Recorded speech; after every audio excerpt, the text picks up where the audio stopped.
Hello, everyone, and welcome to another episode of the OMNIA Performance Podcast with myself, Fergus Crawley, and without Johnny, as he has some family commitments. That means he can't be here today. But in his stead, we have the handsome, the intelligent, the wonderful, drumroll please, Dr. Phil Price. Say hello to the people. Hello, everyone. So today we are going to record two podcasts, in fact. So you'll get this exact same intro in the next episode, but just some fair warning there. It's just going to be myself and Phil. But we're going to cover why aerobic fitness is the foundation of all fitness in this episode. And then the next episode, we're going to talk about why everybody should be doing some sort of resistance training. And yes, we mean everybody. So before we go any further, usual podcast stuff. You'll be sick to death of hearing me talk about this now, but just do it. It makes everybody's life easier. I'll maybe at some point eventually stop doing these introductions where I ask you to follow or subscribe on whatever platform you're listening on. Check out YouTube if you prefer visual listening, which I think is an oxymoron, but we will move on. And make sure to rate and review the show and share it with a friend, as all those things are great and make us both smile very much. And if you are looking at us on video, you'll see me smiling now. Cheers, everyone. So, Phil, aerobic adaptation. Do you want to just give us a bit of an overview of what the aerobic system is? And let's lay out terms. Let's set the scene for the people. Okay. I know in the previous podcast, we've discussed the differences between the aerobic system and the anaerobic system.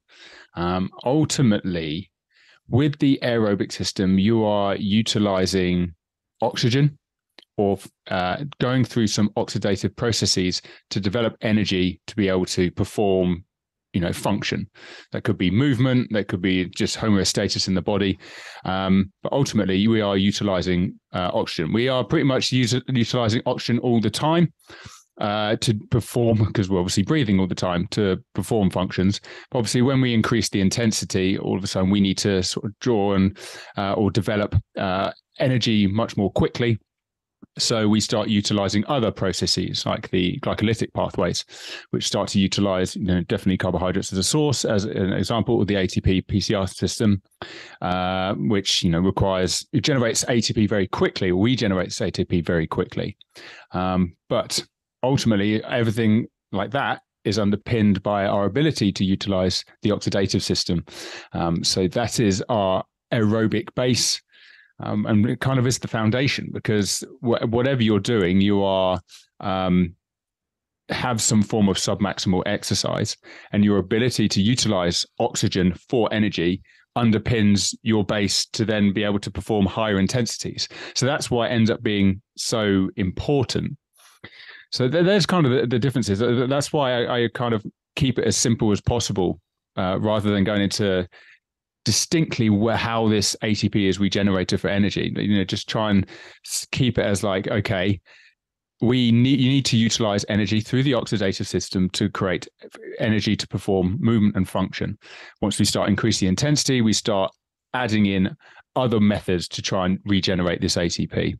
So, and just for context as well, it's important to mention that this isn't just within the realm of training. This is day-to-day existence, us walking up a hill, walking to the corner shop to get some milk, or picking a book up off the floor, is all in some way activating, utilizing our aerobic system. So we've spoken a lot on this podcast and on the internet about zones.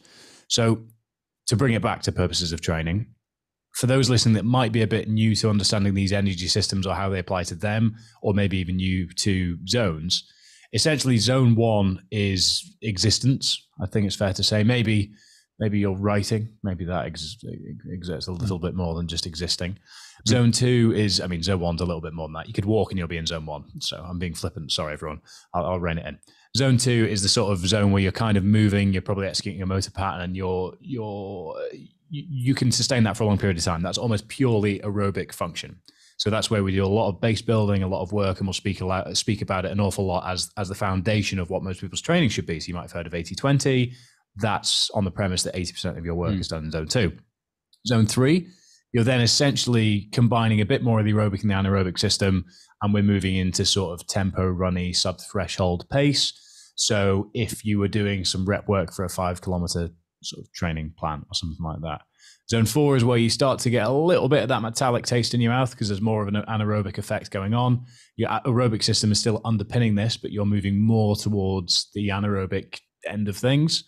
And then as we're moving into zone 5, it's sort of getting towards the sort of full send sort of creatine phosphate system. But then beyond that, we've got the lifting side of things, whereby we're going to be moving into the real specific, real concentrated dosage of energy production, which means that we're going to be almost using entirely creatine phosphate system. So is that a fair sort of really poorly explained hierarchy, Phil? I've kind of gone through the glossary quite poorly.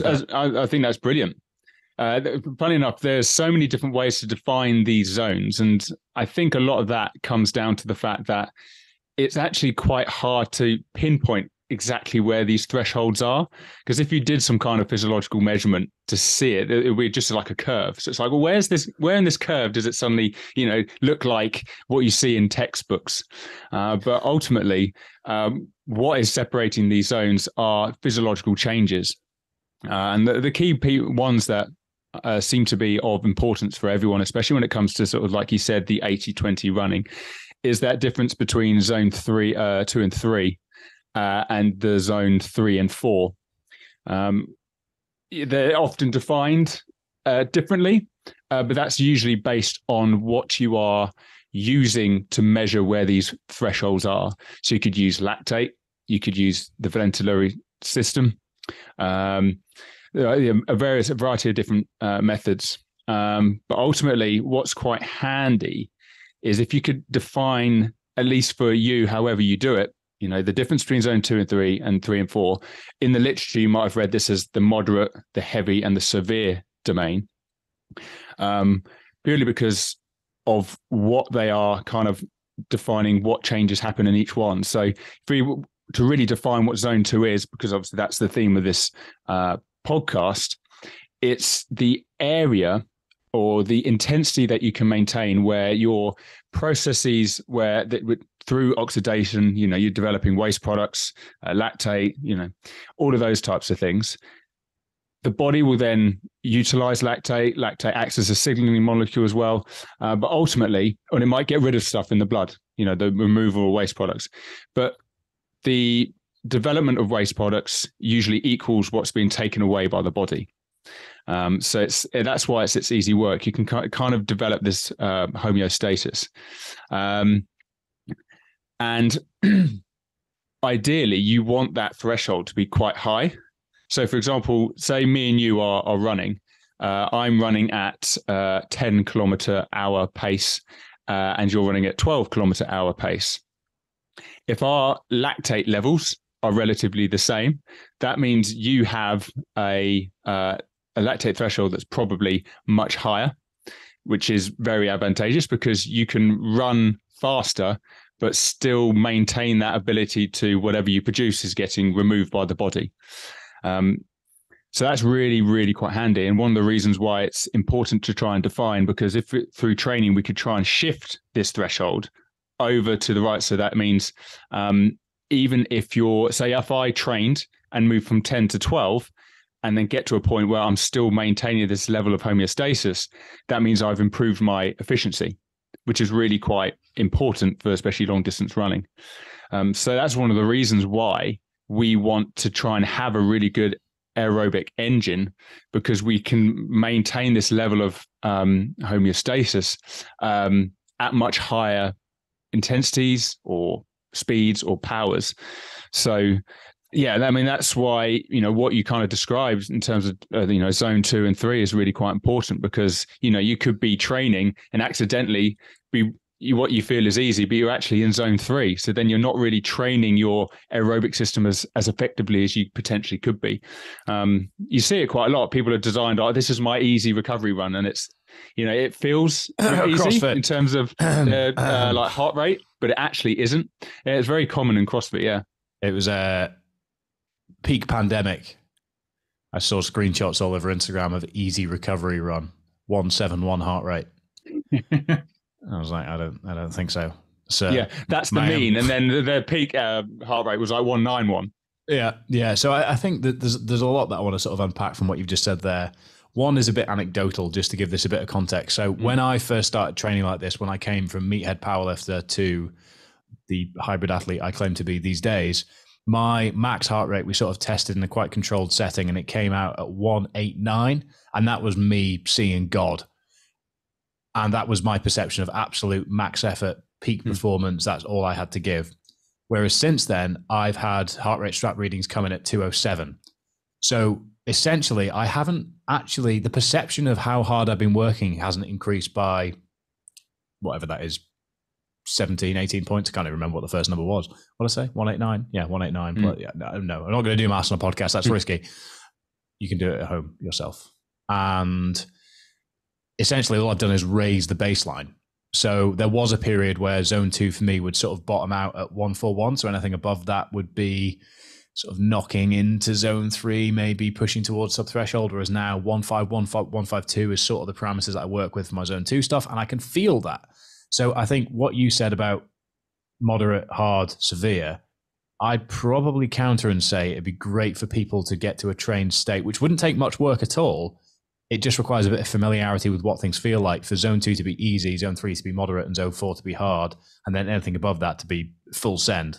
Sort of slipknot, wait and bleed, ready, set, go is kind of the way I describe that. So, but that's from our training with OMNIA, we don't give heart rate parameters for zone 5. That's very much effort perception, where we'll say max effort, hard effort, or give people specific paces to work within.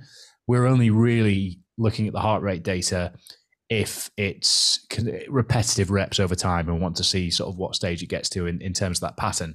But the zones in the middle, as you've said, is where most people get it wrong, because when they're doing an easy run without having any metrics to track, they're probably maybe doing a moderate run.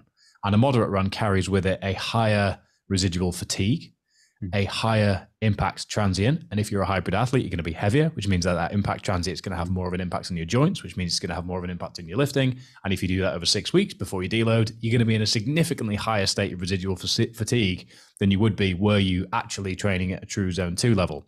Which is why things like being on the bike is great, because it's actually a lot more work to get up to that top end of zone 2 if you're not familiar with doing time on the bike. And also you're removing that impact transient. So there's lots of things to consider here. But essentially, bear with me on this. I have two little metaphors that I'm going to run with, and I'm not yet sure which one's best. So everybody can form their own opinions. Phil, you can be the panel for this one. So metaphor number 1, we're building a house. Putting foundations in, as far as I'm aware, is quite a monotonous process, but it's one that needs to happen. It's a case of digging the hole, measuring things out, mixing the concrete, pouring it in, letting it set. And from there, you can do the glamorous stuff, the exciting stuff. You can build these big, sexy Roman pillars that you paid out your eyeballs for, and all these things. You can go to that designer window shop that your wife's been begging you to go to and spend out on those windows. And that's more exciting. And that's what we're drawn to. We're drawn to the intervals. We're drawn to the track work. We're drawn to all this. But none of that's relevant unless the foundations are there in the first place. And all you're really doing is elevating and building your baseline up to a point that is then suitably prepped to be able to tolerate the building process of other things. And that's then where a lot of mistakes are made, because people are trying to go to the window shop before the foundations have set, for example. Because intensity increases injury risk, intensity increases fatigue. And where, from our experience, a lot of people get it wrong is they focus far too much on anaerobic and creatine phosphate-based fitness rather than actually understanding the true value of zone 2 anaerobic fitness that underpins all of that. Metaphor number 2, in the same vein. You have a corporate structure whereby you have several departments and several functions that all serve different purposes within the business. And through that, you have, let's say, an HR department, a committee that sort of understands what all these purposes are for, and therefore how much to implement them within the business for the broader mission of said business. And we'll treat it as a board, actually. We'll go with the board. Forget the HR department, the board. And without that underpinning, it doesn't matter how effective one of the sales departments or the engineering department or whatever they're doing is in their own line of work, because it's not underpinned by the recovery, by the fatigue, by the overall foundation that allows that adaptation to occur and for everybody to sort of sing together in harmony and in sync. So it's laying bricks and laying baselines. I think the housing analogy was better, to be honest. So we'll stick with that. But I think you can look at this in many ways, but it's impossible to ignore the fact that aerobic fitness underpins everything, even from a strength point of view, because your recovery between sets, your overall tolerance for volume, your overall tolerance for intensity is going to steadily increase without much compromise on fatigue, because zone 2 work can be done by walking uphill. It can be done, it can be done by just walking for some people, which isn't a bad thing. It just means that your relative starting point is one that has a lot of room for growth. And in my mind, that's fantastic, because you've got a lot of gains to be had in the short term. Whereas if you're at the stage where you're running 8-minute miles at 140 heart rate, you're very, very fit. And as we'll discuss in the next episode, that's potentially where more resistance training might be valuable, but it depends what angle you're coming at this from, whether it's a hybrid or a specific athletics point of view. So to really tie in my mishmash of examples there, essentially the foundation of fitness is zone 2 and aerobic work. It's not very glamorous. It's not very stylish. It's not very exciting. It's not what people think of when they think, oh, I'm going to really work hard and get my head down and beat the next guy. It's actually the stuff that goes on behind closed doors. It's the sort of silent athlete, the person doing their work with the head down, that's actually getting this done, that is giving themselves that advantage. And sales function, to go back to my corporate example, sales functions are only as useful as the parameters in which they operate. And if the legal department's telling them, no, you can't send off that contract, we haven't done this, and the compliance isn't that, and all this, then you're actually treading water. And why would you want to redline and have a terrible time on the track if you're only going to effectively tread water in terms of adaptation? Because, as I've said, injury risk, joint impact, desired adaptation, intent of the training session is all compromised if you don't give zone 2 and aerobic work the credit it deserves in terms of underpinning all this. So what an incredibly convoluted ramble that was to make a simple point that zone 2 training is quite important. I got it. I like the house one, definitely, because it highlights the key thing. I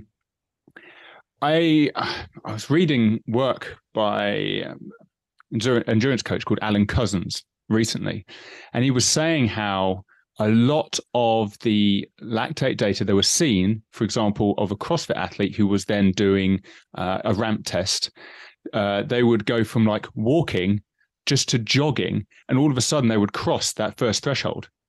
So they would, their zone 2 is really low. Was their tolerance at that point really, really solid though? I can't remember, because technically it was only a tweet. It was a thread of tweets. Yes. But the reliable source of information. Exactly. But it highlighted a few things that I've heard from a number of other coaches that have seen similar things, where a lot of CrossFit athletes, because they're only training high intensity CrossFit, that their body automatically goes into zone 3 and 4, even if they're doing very light work. So their body has no ability to sort of act in zone 2. So just going from a walk to jog, the body's like, okay, right, back into, it would assume that it's doing a zone 3 or 4 intensity type session when it's not. So, and that's really problematic, because once you get into that zone 3, particularly 4, you really have a limited capacity for work there. And that's why people are starting to see long-term injuries from, doing way too much moderate running, is because, you've got a limited capacity to work in that zone. There's nothing wrong with going into that zone. It needs to be trained. But if you do all your work in that zone, then all of a sudden you predispose yourself to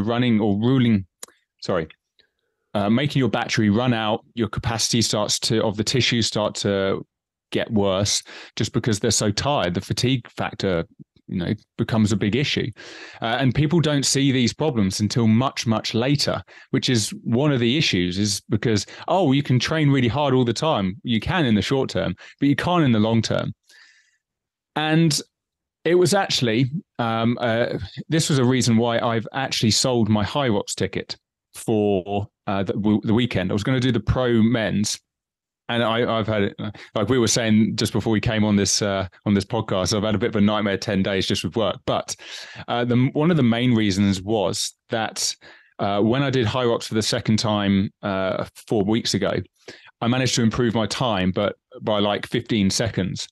And I knew that if I wanted to improve my time 4 weeks later, it was highly unlikely because the issue was I needed to develop my aerobic engine much better.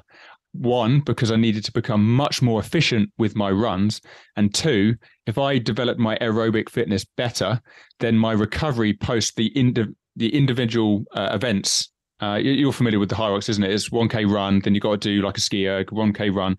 So my recovery after each of those individual events would get better. And you can't really train that in 4 weeks. I could do much more Hyrox specific training, as you know, okay, create a training session which kind of mimics what they do in Hyrox, and that's good if you're peaking towards a particular event. But the issues I needed were the base work, so that's what was going to improve those specific sessions if I did them, you know, in an 8 months time. So the motivation to really push for Hyrox this coming Saturday was really low, because it's like, well, if I want to improve, I need to work on this. But the adaptations from doing all this low intensity work probably wouldn't really feel it until 4 or 5 months much down the line, because the physiological system takes time to adapt. You know, we're looking at changes in you know, your cardiac output. You're looking at changes in your ability for your blood vessels to dilate around your muscles so they can provide that oxygenated blood. And that doesn't happen from just hammering it with the high intensity work. That happens from doing all that zone 2 work, where you can contract, relax, doing submaximal exercise to allow that oxygenated blood to, you know, get to the muscles and then diffuse into the muscles. So, yeah, I mean, I guess even my Instagram posts recently have been arguing that we should be building this base, and it's what a lot of people lack. It's because it's what I lack, and I need to go through my wintering phase to, you know, develop those qualities. So this raises an interesting question, because there's potentially a misconception in the industry and just logically that cardio metcons, because you're out of breath, because your heart rate is elevated, because it's sustained and elevated, that you are in a certain heart rate zone, or you are working aerobically, and therefore you will adapt aerobically through doing so. That isn't entirely or even mostly the case, is it? Because the adaptation that's being elicited, whilst the heart rate is a byproduct, essentially. So I'm not going to try and explain it without letting you do so, but my understanding in as simple as possible terms before you show your intelligence is that the heart rate elevation is a byproduct of the movements being performed, but the actual stimulus physiologically is eliciting a separate adaptation. So this is why metcons, or Hyrox as an example you've given, why if you're just sitting in that zone 4 constantly, you're not actually going to be able to translate that to, let's say, a 45-minute tempo run in zone 4, because the specificity of movement and the sustained heart rate in terms of where that heart rate is being elicited, the elevated heart rating is being elicited from, the mechanism isn't the same. So this is why potentially some people might get a rude awakening when it comes to testing their zone 2 or testing their zone 3 or 4, or going for a 5-kilometer time trial for the first time since they were 16 years old, thinking because they do a lot of metcons, because they do sets of 12, that they've got the engine they need to get through it, when in fact, the heart rate elevation, the out of breath effect, is coming from a different mechanism entirely. So do you want to just explain in more scientific terms why that is the case? Yeah, I'll explain it in terms of metcons and why they don't always necessarily improve zone 2 type physiological adaptations. So quite often what you'll find is say a CrossFit athlete quite often has quite good mitochondrial density. So they have quite a good ability for the mitochondria, the powerhouses of the cell, to go through the oxidative process. The issue if they're only doing metcons is that they keep doing types of sessions where they are developing a lot of muscular tension, because they have to produce a lot of force for moving the weight in their given metcon. But that muscular force then creates a bit like a bit of a tourniquet on the muscle. So the capillaries around that muscle don't have that ability to expand. So even though you've got these mitochondria that are, you know, good density there and work pretty well, we're not developing enough oxygenated blood to the area, because we're not allowing our blood vessels to that ability to expand. So yeah, you've got good oxidative powerhouses, but they're not getting as much oxidative blood as they potentially could get. So to me, that's probably one of the key things where, when they do a Metcon, their heart rate gets so high, they're desperately trying to send blood to the area, because the muscle requires it to generate energy. And then you're doing something which is technically stopping the delivery of the blood, and therefore the diffusion of the oxygen into the muscle, so it can actually, the mitochondria can do what it needs to do. So yeah, that's probably why you get, a huge heart rate increase, because yes, you're, if you're lifting a lot of weight, that can affect your breathing patterns, so that can make that much more difficult. That's going to increase heart rate, but also the fact that you're working very high intensity. So the heart's just like, get blood to the area I need it to work. And, it's not working as well as it could, purely because you've only done that type of training, if you know what I mean. So that's why it's important, if you're a CrossFit athlete, to have all of that zone 2 training, especially if you had an off season, because that improves your ability to, yes, increase the mitochondrial function, but also increase the ability of the blood vessels to dilate. And then once you've got those qualities and then take it into a CrossFit environment, even better. And the main benefit of zone 2 that we haven't necessarily covered is that the increased caloric expenditure makes a lot of room for brownies and pizza if you are that way inclined. So I think we've covered a lot of the top line stuff, but maintain the real key point, which is that whatever level of athlete you are, whatever style of athlete you are, you will benefit from a more efficient zone 2 and aerobic system, as it is the foundation of all fitness. So hopefully we've made our case clear. If we haven't, or you would like to learn more about the topic, then please do head to the link in the show notes down below, where you can sign up for OMNIA Performance Premium, where we have a whole database of education being rolled out over the next 12 months. We've got a couple of lectures live already. We've got a couple of seminars going live very soon. We have a research database that's being slowly populated. We have a chat room for all of our premium education members, and there are premium podcast features and opportunities to ask more questions around specifics we mentioned in here, in there. So do get involved if you are not yet already. Phil is dropping knowledge bombs as we go, and is in fact recording lecture number 3 tomorrow. So for our existing members, keep your eyes and ears peeled. For our soon-to-be existing, in the future tense, but in the past, Phil's doing another lecture. I've lost my own train of thought here. Anyway, that is that. Just a quick reminder to do all of the podcasty things. And thank you again for listening, and we will see you next time.